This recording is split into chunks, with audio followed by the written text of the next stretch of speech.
अब इसमें चंद बातें हैं हुफ़ाज़ से मुतल्लिक जो आपकी खिदमत में पेश कर दी जाएं। अक्सर लोग पूछते हैं कि जी हिफ्ज़ की बेहतरीन उम्र क्या है।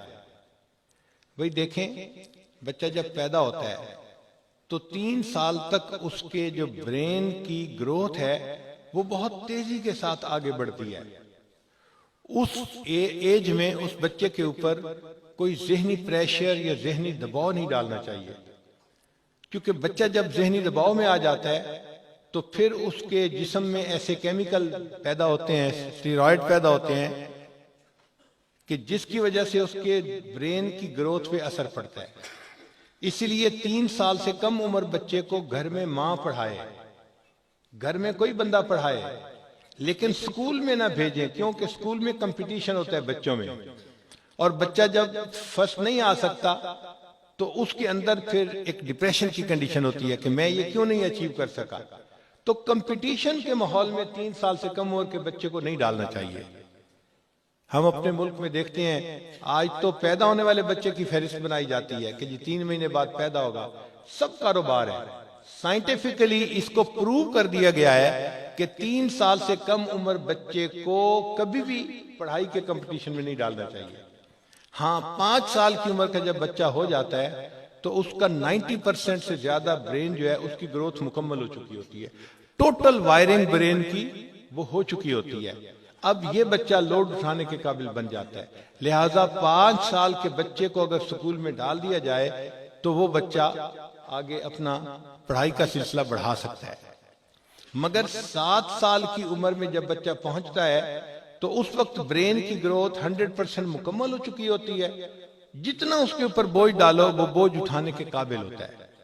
चुनाचे जर्मनी में एक एक्सपेरिमेंट किया गया कि 5 साल की उम्र के बच्चों को उन्होंने पढ़ाया और फिर देखा कि ये जवान होकर क्या बने, और 7 साल की उम्र के बच्चों को पढ़ाया। नतीजा ये निकला कि 5 साल के बच्चों ने शुरू में तो अच्छा परफॉर्म किया कि जी ये 5 साल के बच्चे हैं लेकिन बड़ा अच्छा ये याद कर रहे हैं, बड़ा अच्छा पढ़ाई कर रहे हैं, बड़े आगे तेजी से बढ़ रहे हैं।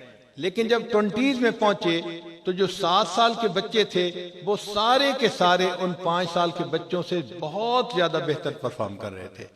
तो उस एक्सपेरिमेंट का नतीजा ये निकाला गया कि बेहतरीन उम्र बच्चे की पढ़ाई के लिए 7 साल होती है। हम अपने बचपन में स्कूलों में देखते थे कि 6 साल के बाद बच्चे को दाखिल किया जाता था।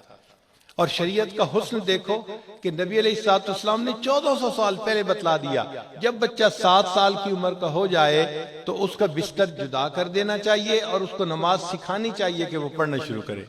तो शरीयत ने भी 7 साल की उम्र के बच्चे को कहा कि इसको नमाज सिखाओ, और अब इसके ऊपर नमाज ना पढ़ने पे सख्ती कर सकते हो, उससे पहले नहीं।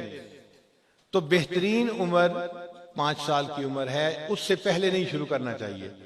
गो उस बच्चे को अगर आप 3 साल से भी याद करवाना चाहें तो वो कुछ सूरतें याद कर लेगा। हाँ, घर में माँ याद करवाए, वालिद याद करवाए, बगैर क्लास के माहौल के उसको अगर आप याद करवाएं तो वो ठीक है, वो इनफॉर्मल एजुकेशन है।